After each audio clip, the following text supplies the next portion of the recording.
Hello everyone, James Whitley here. This is week 3 of Alliant International University's course in critical thinking. And I'm going to try and get through doing this video that we're supposed to do for this assignment.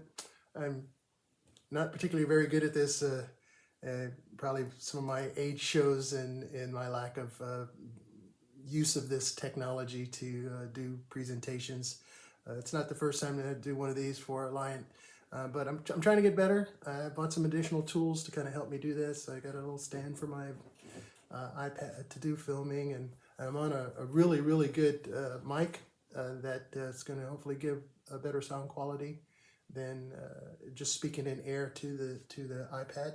And one of the first things, if you remember, on page, we're assigned to do page 70 and 71. And on page 70, there's this drawing where we had to use the figure below to give ourselves some time to think about, making something out of that. And what I did to kind of make it a little more flexible for me to kind of, think about this. And I hadn't actually really looked at this because I didn't think we were supposed to kind of do this ahead of time. So this is really, I knew where I had to go for the assignment, but I hadn't actually played around with this. So after looking at this, a couple of things kind of popped right into my head, and since I printed this out, let me grab some of my tools here and see if we can maybe come up with something, and hopefully we'll come up with a good idea. So I don't know. The first thing that comes to mind, I don't know. Maybe let's do something like this.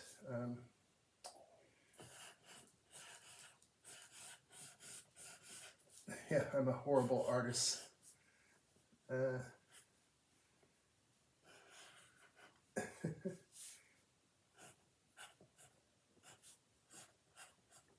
So there we go. Maybe that's some kind of a bird, and that's what I got out of that. But I actually, like I said, I printed out a couple of these, so maybe we can try something else. I don't, well, let's see. Maybe we do something like this.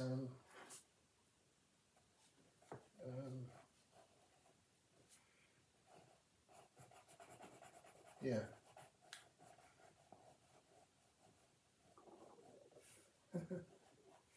There we go. Yeah.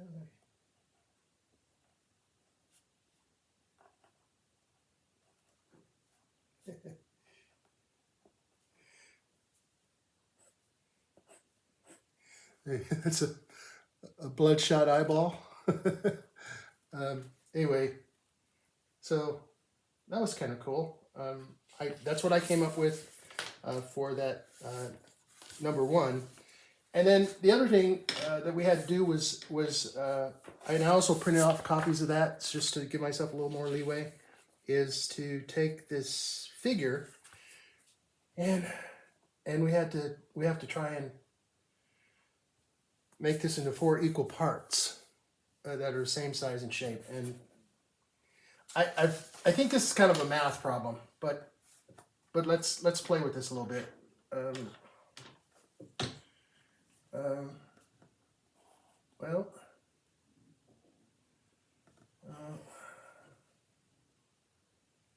Well, as you can see, that's not going to work. That's not going to work any good. So let's try another one. And like I said, I'm beginning to think that this is probably math related. So maybe that's going to be the solution. I haven't got that far in my head just yet.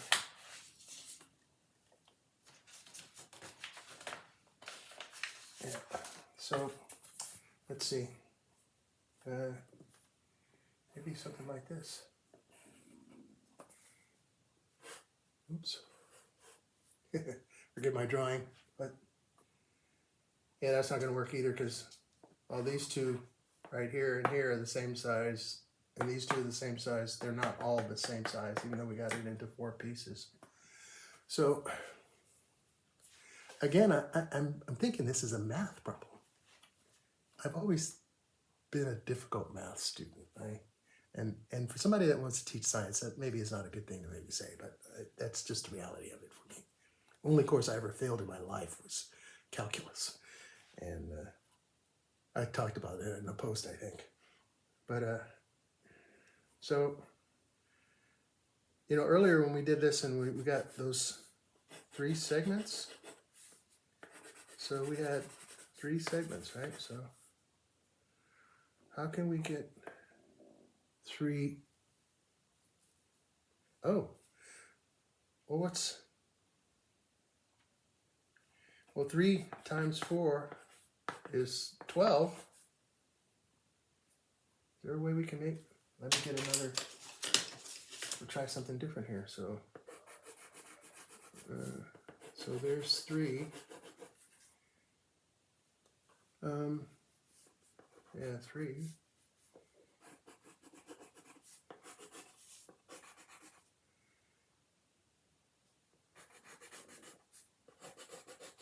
Yeah, so those are the 3 that, like we talked about earlier. Oh, I see. So let's do this. Okay, so we now made, so let's do that all the way around.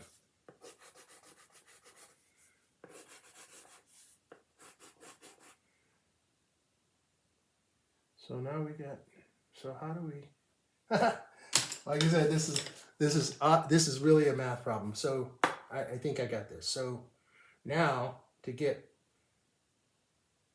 we have 3 with 4 squares in each, and we need them to be all the same size. So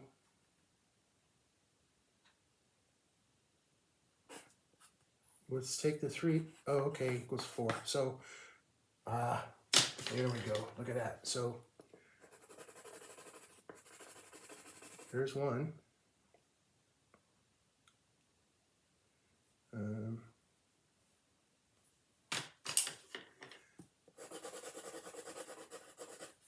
There's another one.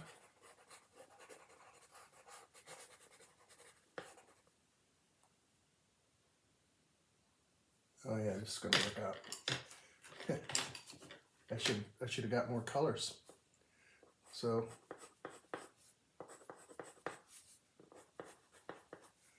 there's another one. So here's one here, right? Let's just color it all in. That way it's more legible. And then here's the last one. Right here, right?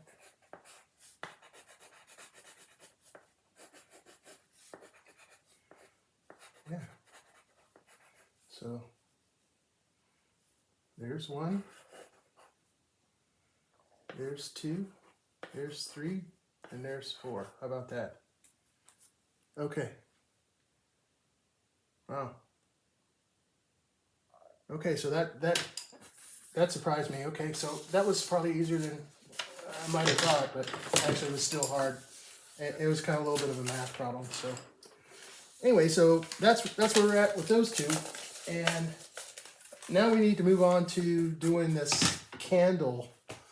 That was in on page 71. It's a candle problem where using the materials on the table, a cardboard box of thumbtacks, matches, and a candle, figure out how to attach the candle to the wall above the table so that wax does not drip on the table. So, I'm doing this in my house and in my office that my wonderful wife has built for me and put together for me. And so I absolutely am not going to be able to stick anything into the wall. And the other thing, I don't know if you folks out there figured this out. I went everywhere, and apparently, unlike here, I could not find anything in an actual box for tacks. This is somewhat of a box, and I'm going to open it. And I couldn't find a book of matches. Now I've got a box of matches. And I do have a candle. So I'm going to open this.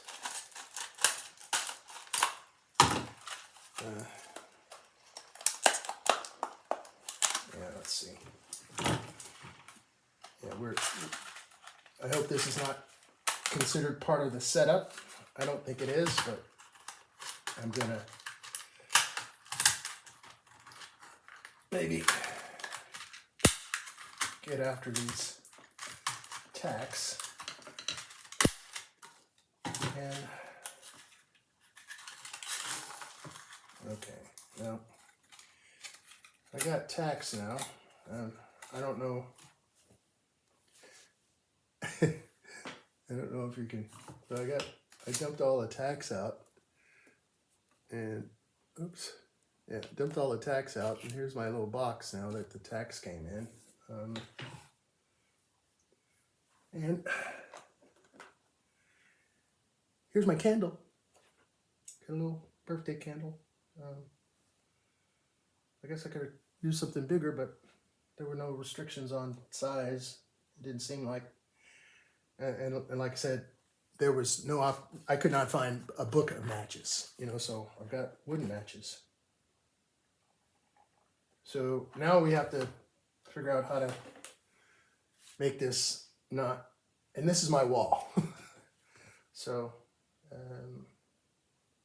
oh, maybe this.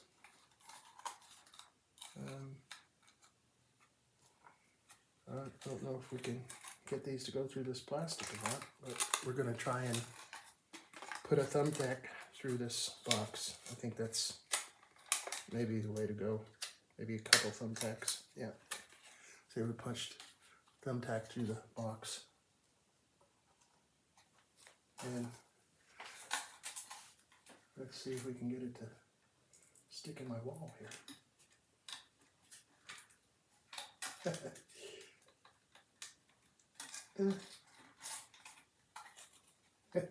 Thumbtack's not wanting to go.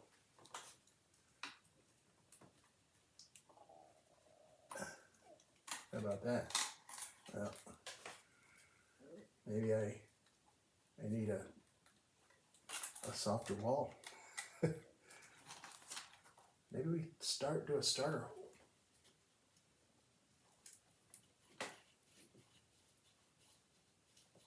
Yeah, that's what I'm gonna have to do, is do a starter hole. Okay, so let's see if I can get because I bent that tack. Oh boy, this is a little bit of a challenge.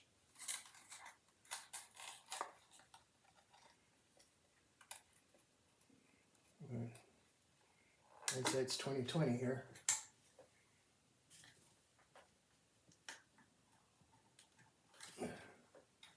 Well,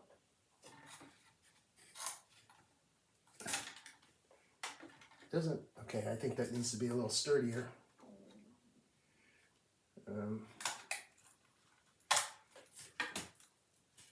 So it's not swiveling and moving around. Well, that might do for now. So, yeah, it's a little crooked. Yeah, that's better. Maybe we'll put one more underneath to kind of see if we can shore it up a little bit. Oh yeah, that might help. So,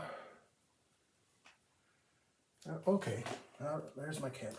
So now we got to get the candle, I think, in here so it's not going to drip on the table. I don't know, let's I feel like I'm on an episode of Mythbusters.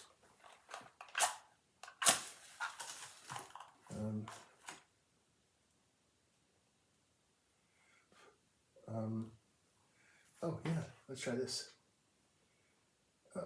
No. What I'm thinking I'm going to do is I was thinking I'd try to maybe get a little wax to go in there off the candle if I can get it to do that. Don't do this at home, sports fans.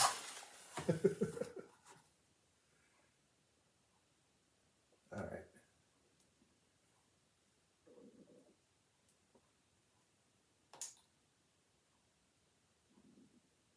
Okay, got some wax in there.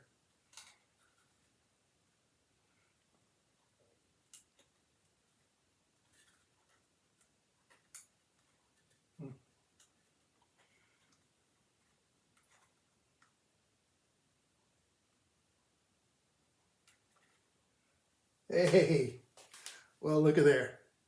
I don't know if you can see that, but I've got my candle mounted on the wall, on my fake wall, and it's not dripping on the table. I used some wax in the bottom of the box to hold the candle in place. I guess if I'd had a bigger candle, I could have used a thumbtack from the bottom of the box and held it in place like that, but that seems to be the solution for that one. Well, my apologies, that took a little longer than I thought it would. So that's the three first parts of this assignment. So let me move some stuff around here.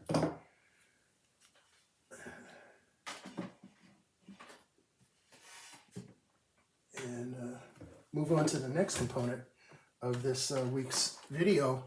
And I really appreciate that everyone's giving me an opportunity to kind of work my way through this, because obviously this is not some of the everyday stuff. So then we got the case of the lead mass, which, you know, I actually read that story, and it was very, very interesting. Something that was completely unexpected. Did a little bit of research, and now what we need to do is do some, follow along and evaluate the evidence that we got off of this story.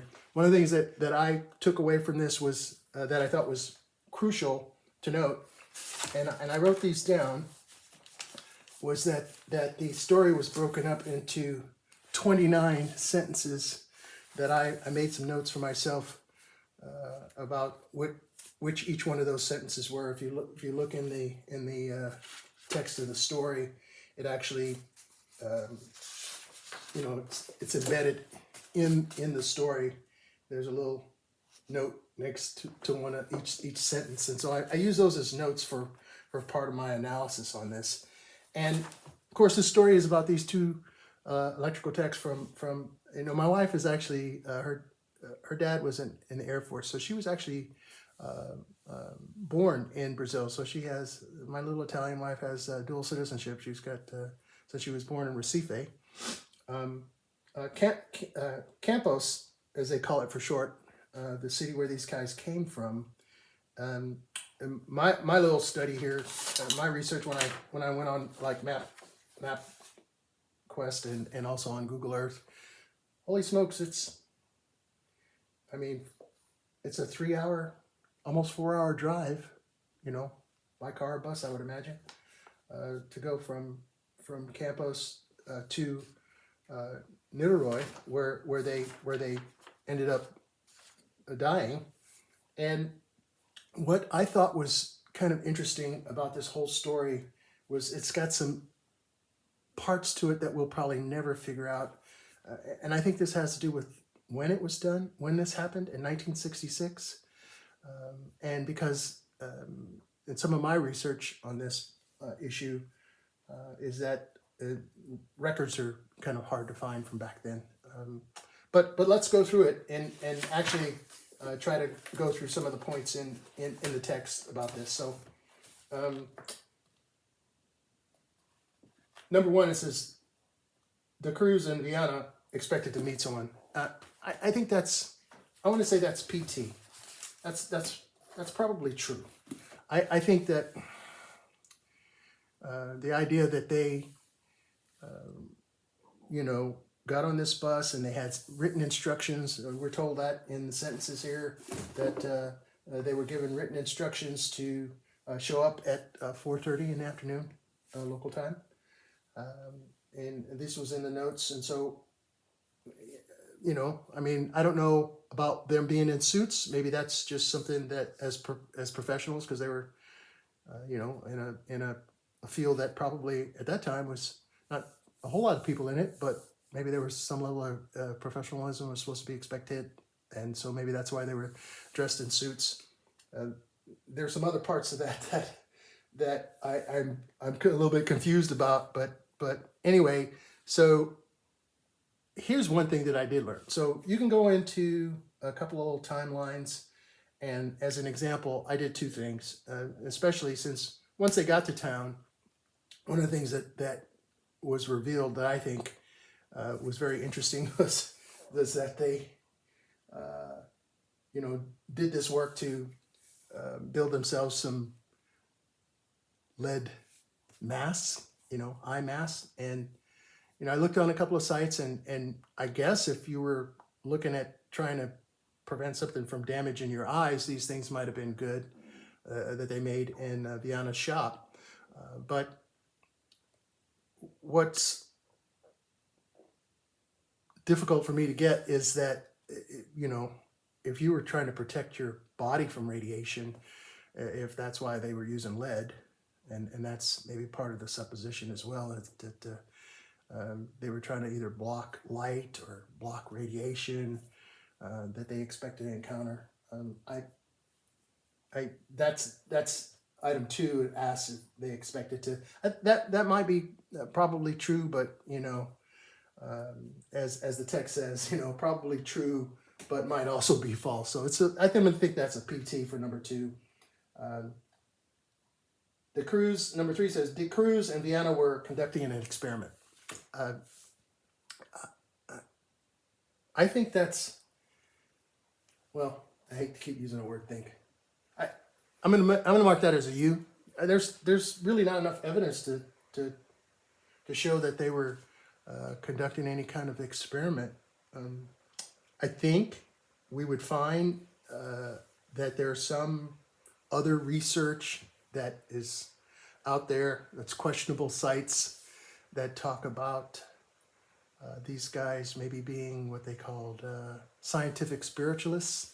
And so maybe they were involved in and I think I read an article that said that there's some discussion about them wanting to try to contact Mars. And so, but anyway, we're going to say number 3 is that there's no evidence. There's not enough evidence to show that they were conducting any kind of experiment. Number 4, the Cruz and Viana were in a violent fight with someone. Well, that's probably absolutely false. That's absolutely false. There was the coroner's report and the what the police found and what the witness, the boy flying a kite that found them. There was no obvious trauma or injuries to their bodies, so I don't think they got any kind of physical confrontation. That really isn't what happened at all. So let's see. 5, the Cruz and Viana were murdered during a robbery. So I don't think that they were actually murdered. I think based on some things that happened, first they traveled all this way down from their hometown to Nidorol, and then, stopped in the town, bought some raincoats. And oh, by the way, so I wanted to point out, I did a little bit of look up on Weather Underground, and unfortunately, apparently they were not keeping weather records in that locale. I could only go back to 2010 to see what weather was like. What I can't get a feel for is August of last year, 2022, and August, the same date, August 20th in 2010, which is the furthest I can look back. There was about the best thing that was going on that day is absolutely was a great day to go fly a kite because there was a lot of wind, wind gusts up to 18 miles an hour. And so that was probably good for kite flying, where this witness that found their bodies was at. The temperatures were moderate, for that time of year highs in the 70s and down into the mid 60s, but no precipitation. And what I don't get is, that's a known for me, is that there's nothing that seems to indicate that there was rain at that time, but why else did they buy raincoats? So maybe that was they were doing that to protect their suits. Who knows? That's maybe arguable. But as far as robbery, I I I think that's probably true, but could also maybe be false. I think that they did not think that go there with any intention of not returning. I mean, you're reading the text that they had a receipt for, returning the water bottle. Apparently, that was something you could return, and I don't know if you get a refund or whatever it is, but it's like they didn't have any intention of not returning. And the text also says, the story also says that it appears apparent that they bought the supplies that they went down there for. What I get mixed reviews on, depending on the story in the text and some other references I read, is whether or not they actually were found with any money on them. And if they were not found with any money on them, perhaps the money got taken from them, after they were deceased. That's again arguable. Number 6, the crews in Vienna intentionally killed themselves by ingesting the capsule. Well, I think that's I think that's probably I want to say it's probably true to a certain point, because they but also false, because I don't think they had they were following instructions that were in Vienna's notebook, which when I read a police report, by the way, it said that authorities doing their investigation on their deaths did not seem to think that those notes in that are about arrive at 6:30. I mean at 4:30. Take the capsules, ingest the capsules at 6:30. Which, by the way, that's the other thing I looked up. Sunset at that time was 5:32 in the evening, so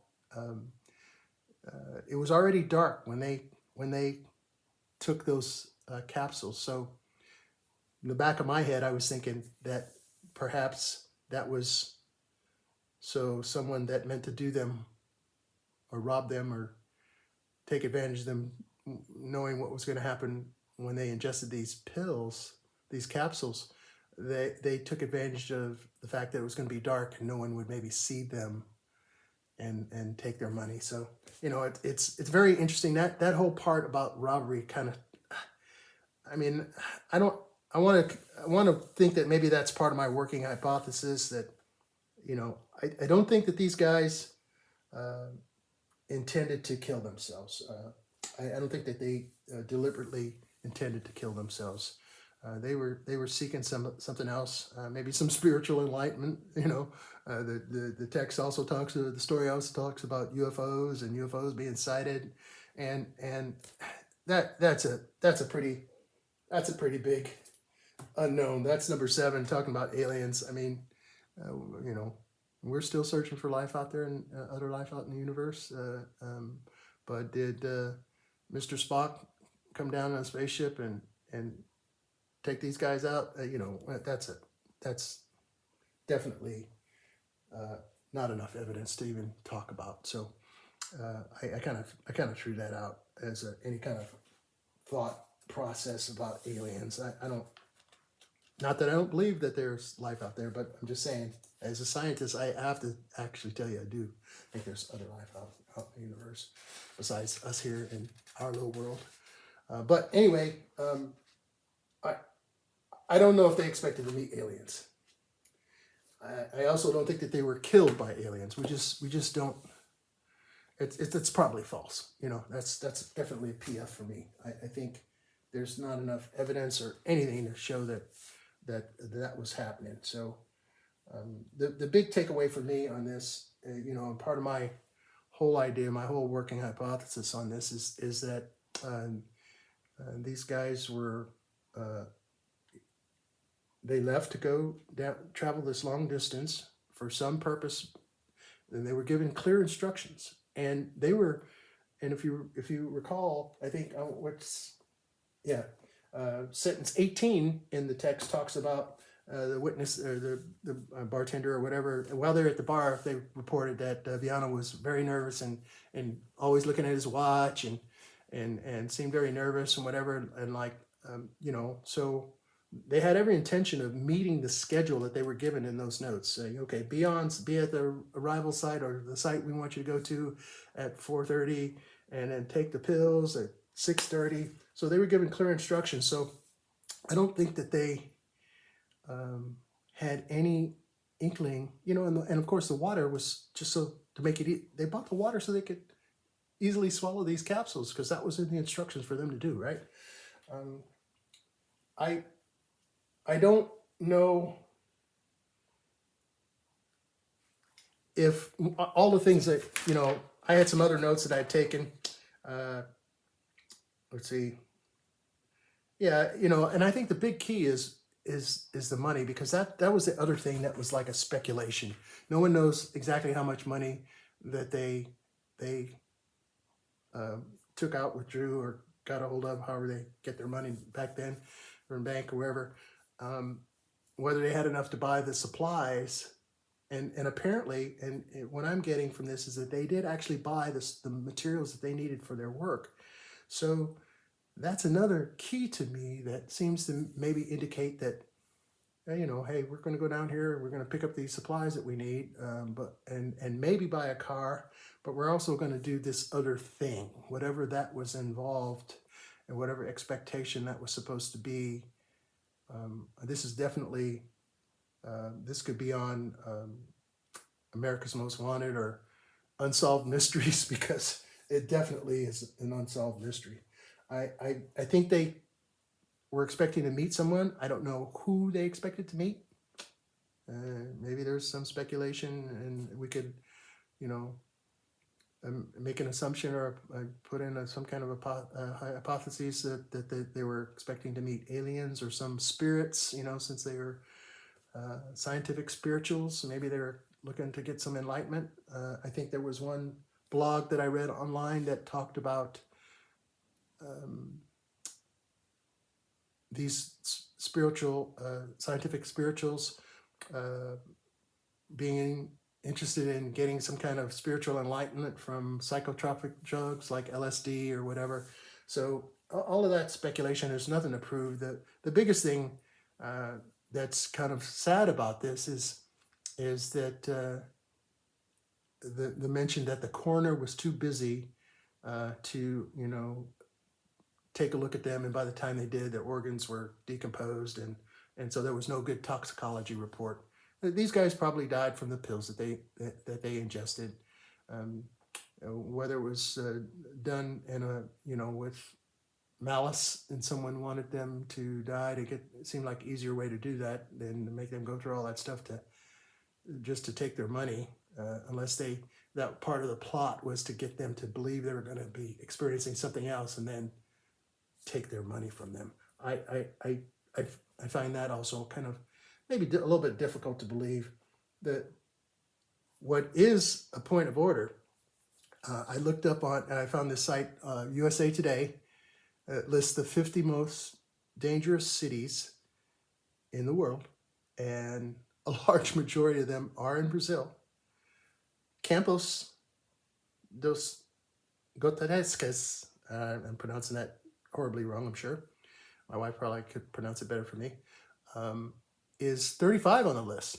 So where they left from was like, one of the murder capitals. I think I took a note on that. Yeah, it's they're 35 out of 50, with 40 people per 100,000 dying in the city that they were from, and Niterói